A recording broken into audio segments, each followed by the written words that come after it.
27-year headache. Chapter 5 of the life of God's righteous servant of Isaiah 53. The same year I graduated from law school in 1982, my son Justin was born. In 1985, my daughter Brooke was born. And in 1988, my youngest child and daughter, Laura, was born. I was making good money, though I expected a lot more, in my first job with a law firm that specialized in collections. I also tried my first civil case, which, while working there, which was a nerve-wracking event, first trial. The first day I entered the courtroom, the judge asked me if I was a law clerk. I had a very youthful appearance, though I was 28 years old, not 20, common age for a law clerk. My youthful appearance in junior high school and high school with my long, wavy blonde hair, I usually kept in a ponytail, had way too many people tell me I looked like a girl. It is interesting though, at least to me, not one person in my entire life has ever said anything about my disfigured arm. I must have looked like a girl who would beat on you if you did it. When I got mad, there was no hiding it. You could see it in my face and hear it in my words. When I was 28, Brooke was born. I tried my first civil case, and the bane of my existence on earth began. A never-ending headache that I generally thought to be associated with post-traumatic stress disorder. I had terrible nightmares from my youth, but now I seem to have begun grinding my teeth, causing the temporal mandibular joint, TMJ, to ache terribly during the day, and the whole side of my head, the muscular, I don't know what you call it, but underneath the skin of the skull, was always real tight, a tightening of the muscles. It was difficult to even talk to people at some points. For 27 years I had that headache. I tried everything, even surgery on the TMJ, and another surgery where the doctor severed my upper jaw and then trisected it from my skull and spaced it to fit my lower jaw. All to no avail. I could not stop the nightmares and the grinding of my teeth. Mouth guards helped my teeth, but the pressure was still there. I literally feared going to sleep. I didn't want to wake up the next day sometimes because I knew how bad the pain would be there again. It completely ended my dream of being a trial lawyer. So I got an associate position in an oil and gas firm and began learning how to prepare title opinions for oil and gas companies on tracts of land they plan to drill on. Basically, a title opinion is you start from sovereignty, which is when the state granted the land to someone, usually great, large tracts of land, and from there you get parceled out and cut up, and I'd be chasing one small tract within a very large one almost 200 years ago in the early 1800s, and I would have to create genealogical charts of heirship, for people who died without a will, and I had to know who the family members were, and I got very good at it, and I really enjoyed it. I'd go to small towns throughout Texas and into their courthouses where they would keep all the records of every transaction, of every piece of land in the county. But anyway, there's an awful lot to it. I do go into it in some detail in the book, but I'm not going to for this video.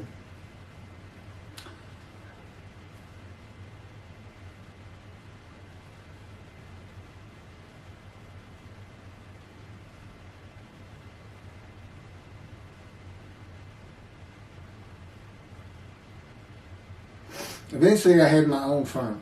It's just me. At my own office, and I was doing very well, though billing hours for title work is generally lower than other areas of the law, by the hour. But I had also been involved in multi-million-dollar sales of production between oil and gas companies, probated wills, prepared affidavits of heirship, worked with landmen to fix title defects, appellate work, including arguments before justices, plea bargaining in criminal cases for defendants, and anything else that came my way. Then it all stopped, and once again I was fighting for my life in 2001. This is chapter 6, skin, colon, and lung cancer. Oh, just God would have me tell you, he gave me those headaches. When he came to me, I stopped having nightmares. He provides my dreams for me now, and often as a learning experience. But the grinding of the teeth, everything stopped, and I thought it was just because I wasn't having nightmares, and took away any symptoms of PTSD, for which I was receiving money from an insurance company for disability, partial disability. And that went on for about 7 years. Then one day we're out walking, year 7 of 13, and I had that headache. It just came, and I just stopped. And I said, "You got to be kidding. You did not give me those headaches." He said, "Yes, I did. It's necessary. You are considered the suffering servant of Isaiah 53. You had to suffer your entire life until you're suitable for my purpose," and that includes fitting every verse of Isaiah 53. At that time, I finally read it, 7 years into all this. It was about year 2, I think. But yeah, he did. And, I ended up taking painkillers left and right and drinking with it, as so many people do. I was able to maintain, my life, my work, and everything, but it was enough to put the strain on my marriage that I pretty much blamed myself for it. And I told him I did it. That's the only time I got hot. Disfiguring me, gut shot, those things, they didn't bother me. But I said, you hurt my children terribly with that, because I became a bad father. I wasn't the father I could be. They love me and I love them. We don't have any serious risks. They're off living their lives and they're all doing great.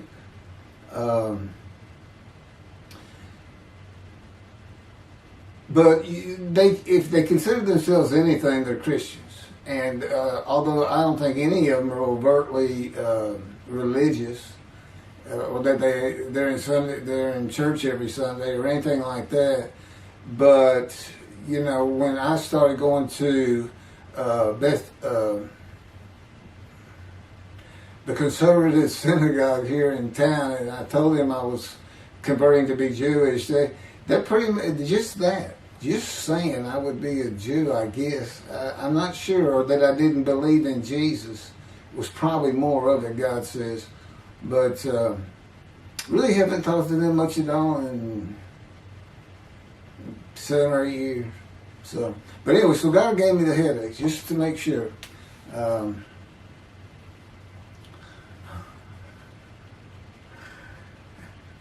Anyway, I was married to Denise for 18 years, and we divorced in 1997 for irreconcilable differences.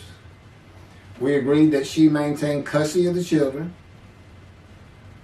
The first to leave was Justin, and he came and lived with me. Then Brooke started getting in trouble, who is as tough as she is beautiful. Her mom's very difficult to get along with. Justin was a lot like me at his age, and trouble followed him everywhere he went. Like me, he was hard to talk to, and like me, his getting out of high school was a coin flip. He's doing great. He learned the oil and gas landman business, and I helped him out as much as I could, and friends of mine helped him out even a lot more. And he's very successful now. Married, no children. Laura's married, no children. She's got a great job. And Brooke is married with 2 children. I have 2 grandchildren. Long life, see his children. You'll see what I'm talking about, long life, when I get to the lung cancer that God chose to crush me with. Something had to be done, and to make matters worse, Denise had met a man and they were going to get married. But he didn't want Brooke. to be part of their new family, or Justin for that matter. He wasn't going to go stay with them anyway. Now, I had 2 of the children, and she had 1, but all still in her custody according to the divorce decree. So anyway, I stopped paying child support on those 2, but had not gotten around to the proper revision of the divorce decree when I took Justin and Brooke with me to live on the Big Island, Hawaii. Laura came with us to visit for a month.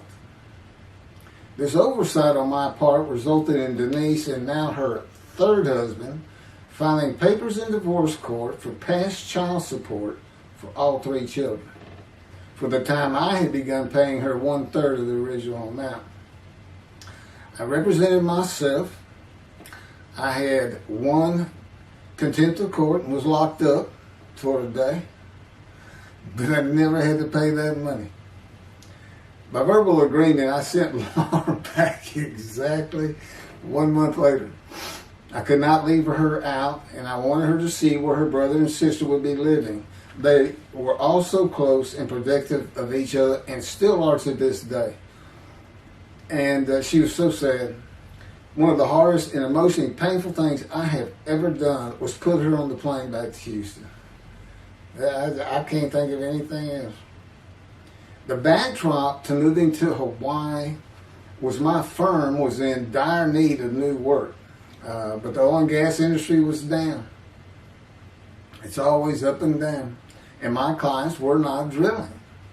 A landman I knew called and said his sister in Hawaii, a brilliant eye doctor, but not a good businesswoman, needed help resolving creditor issues stemming from her new offices and equipment purchases.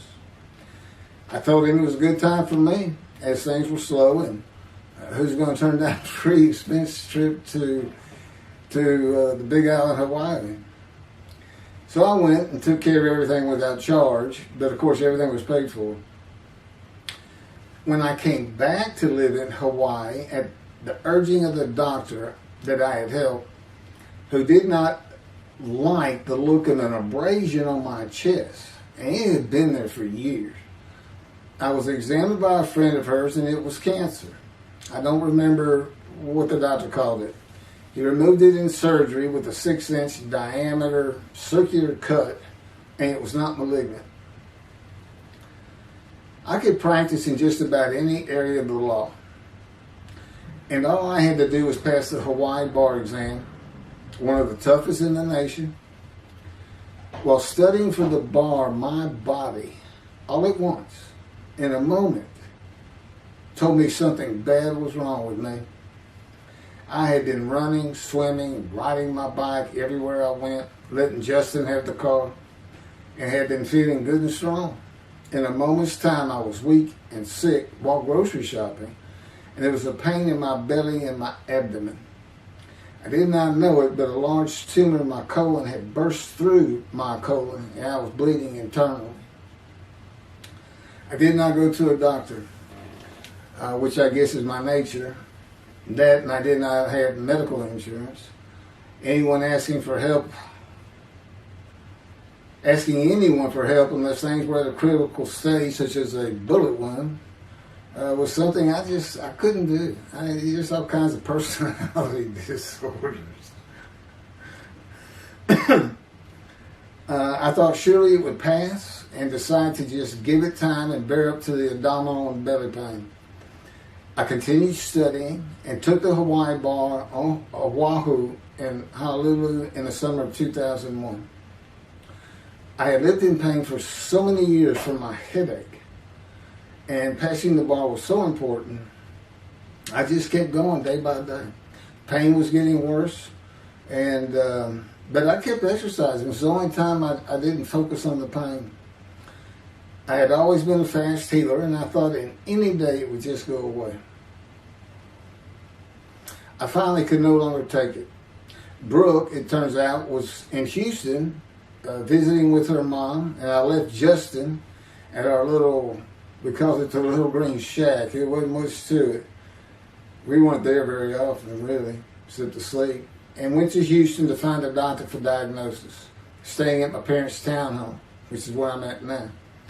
I had allowed my major medical insurance to lapse using premiums for child support when things had gotten lean. I just needed someone to tell me what was wrong. I would find a way to take care of whatever the diagnosis was. Early September, I was close to dying, lying on the floor of a dingy apartment of a friend who traveled for work. I could no longer get up to even try and get medical help. And I had not told anyone how bad it had become. Then the planes hit New York. Seeing how grief-stricken so many relatives were on the news, I began to think for the first time how awful my children would feel when they found out how and where I died all alone.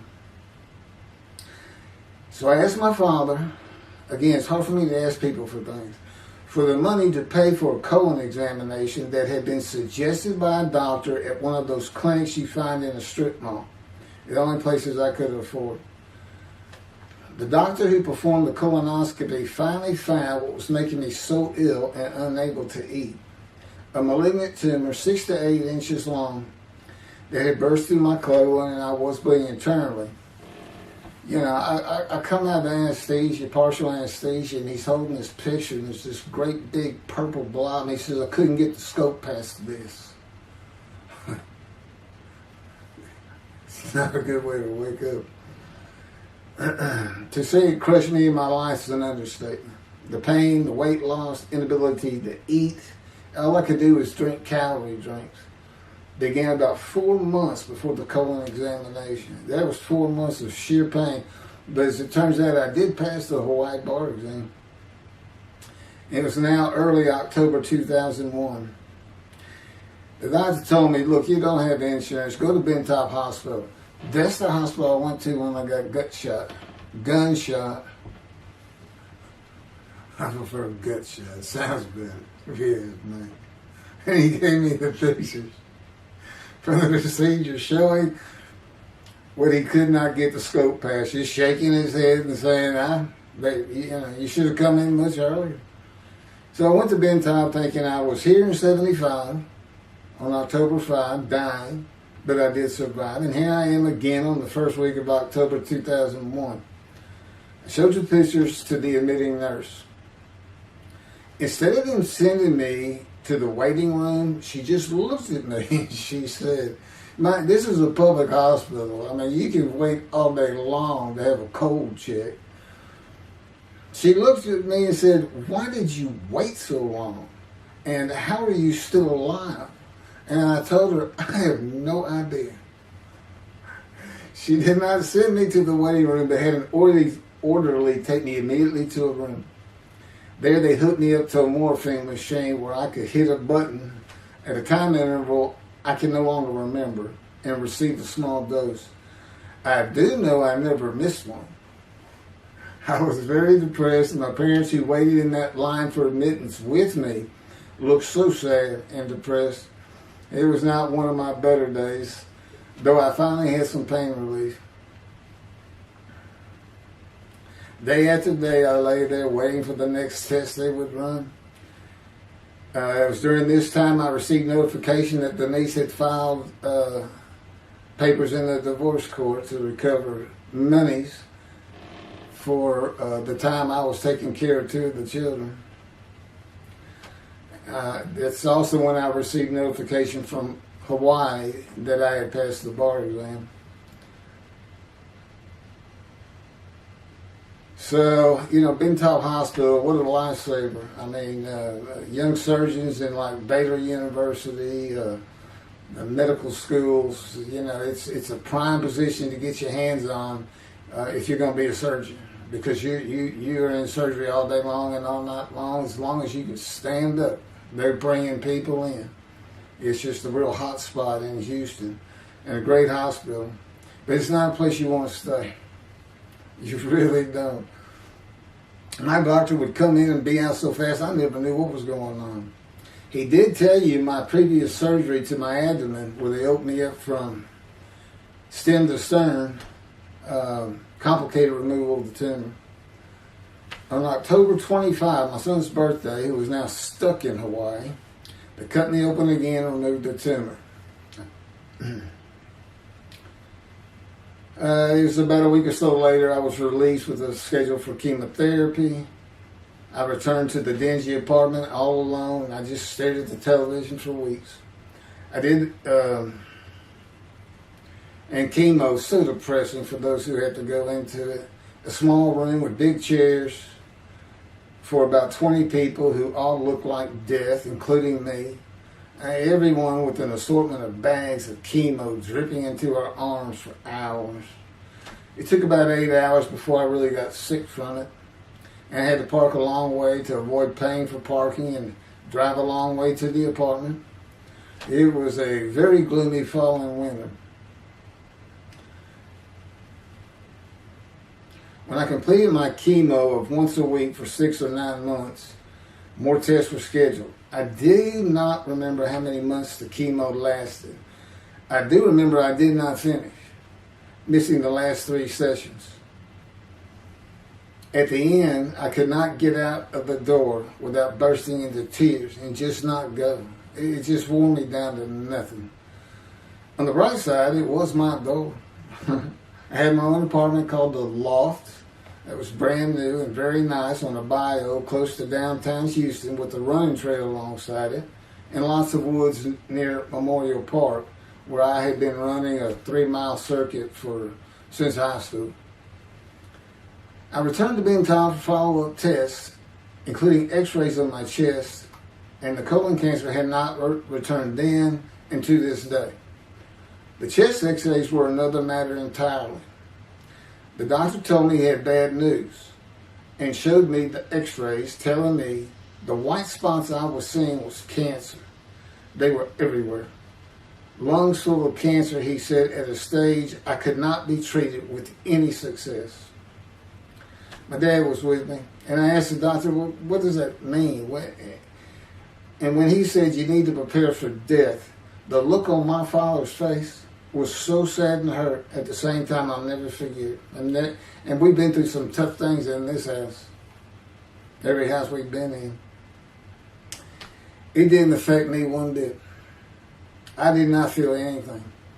I was too beat down from the chemotherapy to care, I guess.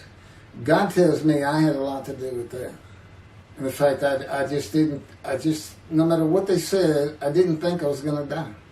But I didn't know that. I just wasn't having that conscious thought. And God says he had a lot to do with that. Of course, he hadn't spoken to me yet. I had never seen a doctor for cancer or any other ailment since that day. I had to get Justin home was all I thought about. But I needed money. I found an old client that needed a title opinion for a drill site well. I struggled through that and got my boy back to Houston. And it was tough. I was so weak. And it had been so long since I really had done any title work. And just going to pick the work up and visiting with the client was a major to-do for me. But we got there and I got Justin home and he went to live with some childhood friends. This was now 2002 and going into 2003. I just walked all over the running trails in the 3-mile loop at Memorial Park and in the woods day after day. I didn't think about dying, but I did but I did not think about restarting my law practice either. I watched a lot of television and played video games. I watched the Tour de France for the first time and got inspiration from Lance Armstrong. I was still alive though, and the funny thing was my lungs never bothered me. I was never sick. It's because God had already removed it. After I got the news I was dying of lung cancer, he took them from me. That's what he tells me. And I don't have any symptoms. As you'll see right here, in 2005, I picked up some title work here and there and made an office out of my loft. I bought my first motorcycle, a soft-tailed lowrider Harley Davidson. First time in many years I was happy. I loved riding that bike. In 2006, I did some landman work for standard day wages and began dieting and running.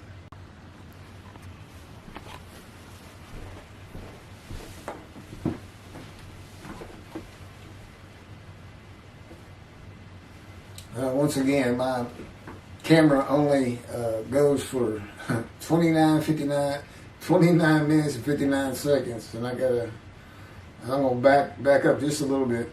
In 2006, I did some land work for standard day wages and began dieting and running. I had never been a swimmer in terms of training for it. I love the water and swimming, but I never trained with laps at different paces and various distances. Mostly because I was so slow, because of my right arm. I was reaching an age, though, where endurance in my running was more important than speed. And so endurance swimming was too. In Hawaii, I had seen the athletes come to Kailua Kona, where we lived and where the Ironman triathlon begins and ends. Matter of fact, my little green shack was just right on the route where they start. That was a fun week. And it was amazing watching the athletes train and prepare for the race. I would think to myself, a human being, the human body cannot do what they are doing. Yet they were and they did. It's just amazing. I decided to learn how to swim more efficiently and how to train for distance and endurance. Get a regular and triathlon bike and enter some triathlons. I was still alive and finally a direction and purpose in my life. Training every day for long periods of time. It really helped with my headache and I slept better. In 2007, I signed up for the March 30, 2008 Lone Star Half Iron Triathlon in Galveston, Texas. And the October 5, 2008 Longhorn Ironman 70.3 in Austin, Texas. You cover 70.3 miles. And you got to do it under 8 hours. And I did real well in the first one. As far as my time, it's 7 hours and a little bit, but I barely made it without disqualification in the one in Austin, and it was primarily because of the hills. It's this very hilly area in central Texas, I guess, but I did make it, and swore I'd never do another one. But I did that after the first one too. It's tough. My insurance was still paying for my inability to work, primarily based on the headache and a diagnosis of PTSD. So I was not working, and I got real serious in training to swim the 1.2 miles in the ocean, and that would be in Galveston and in a lake in Austin, 56 miles on the bike, and a half marathon, 13.1 mile run.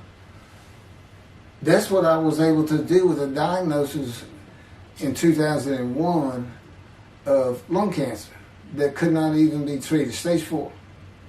And that's just about impossible. It would take a miracle of God for that to happen, because generally you're going to die within 1 year. They say if you get lucky with good medical treatment, you might make 5 years. But 1 year is the standard, if you can make it that long. That's my proof that I offered myself to guilt for God. Because you can't, it's not something provable. All you can do is show the result of that offer. And again, guilt's an emotion. I got way too many videos and everything to get too detailed on it. But that is the proof. You know, I got the colon cancer 20 years ago when the planes hit New York. And it was 2000. Oh, that was 2001, right. Too many things go through my mind when I start thinking about those cancer years. But God, He removed it. He had something for me to do, but that's verse 10. God chose to crush him with disease. And as I've mentioned, the reason He chose that is to show that I was blemished, defective, could not possibly be an offer for sacrifice, because He knew what the Gentiles were going to do. They were going to put an unblemished lamb in there and call the Jewish people's Bible their own, and use the laws of Leviticus, not unlike Mr. Tovey, a singer, and his 6 million blemished ram sacrifice by Hitler, the righteous servant of God. That's how that seems to read. He's welcome to respond any way he wants to that. But it's on the video, it's in the book, it's in quotes by him. It's from his midrash, from his site.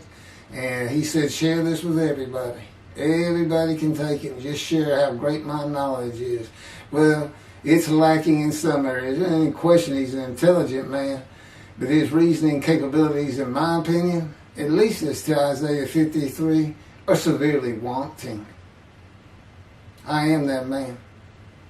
And God's going to give the Christians hell with it and with me. Just like I just heard this for the first time on the video. When all of a sudden he had me say that Jesus announced he wasn't the man of Isaiah 53 on the cross. When he said, Father, Father, Father, why are you forsaking me? Because he was about to die. In Isaiah 53, who he thought he was, and he's not, who he didn't fit the verses, but he thought he was, he's supposed to be exposed to death, but given long life. So boldly he goes into the Roman Jerusalem and gets himself taken up. He's not worried. Delusional, yeah, maybe, but as far as I'm concerned, he's nothing but a story. He never existed. And the story starts with the Essenes of the Red Sea Scrolls and the teacher of righteousness. Real quick, I'll go over that. Here's the thing. Their founder is called the teacher of righteousness.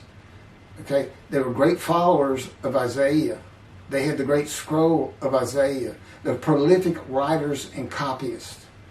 They had their own gate at Jerusalem. The Essenes gate. Now, the New Testament never mentions them. You got Pharisees, Sadducees, Essenes, but they never mention an Essene. And Jesus, quite frankly, would have been one of them. Because they embody who he is. They didn't like riches, hated sinning. They didn't like material things. They removed themselves from Jerusalem, in the most part, to those caves by the Dead Sea for that very reason. But they did have a gate. They still had people who would be there, and you know what they would do at the gates? Tell stories. That's what you do. You tell stories, and it is a great story. Here's this guy, he's connected with God. Back then they believed men were gods. Caesar was a god. Over in Egypt you had the same thing going on. It's a common thought that men could be gods. And this story just springs up. And there didn't any question. They'd have gone and questioned him. I mean, they're sitting right front and center in Jerusalem. You think they didn't hear about this man walking on water, raising the dead, feeding 5,000 with 2 fish and 5 loaves, turning water to wine? That alone, Rome would have said, Caesar would have said, he does what? He turns water to wine. Bring him to me. Don't touch a hair on his head. You don't kill the man who turns water to wine. You send him out with your armies. Make your men happy. It's there's so many ridiculous aspects to it. Most particularly, God performed a human sacrifice for the sinning Gentiles. He's left the sinning Jews for the sinning Gentiles. But he gives them an out, these Gentiles, not his chosen. He gives them an out. I know, I'm going to kill my son for you. So that you'll be forgiven of violating my commandments and laws. If anybody knows God, and the Jews do, and I know him like nobody's business, that's not him. That's not him. I mean, he told the Jews, I'm never going to leave you, but I will punish you. Now that's him. That's him. And he'll put you through hell just to make you a better person, a better people. And he has no plans of changing that. He's not going to change the minds and the thinking of billions of people to make them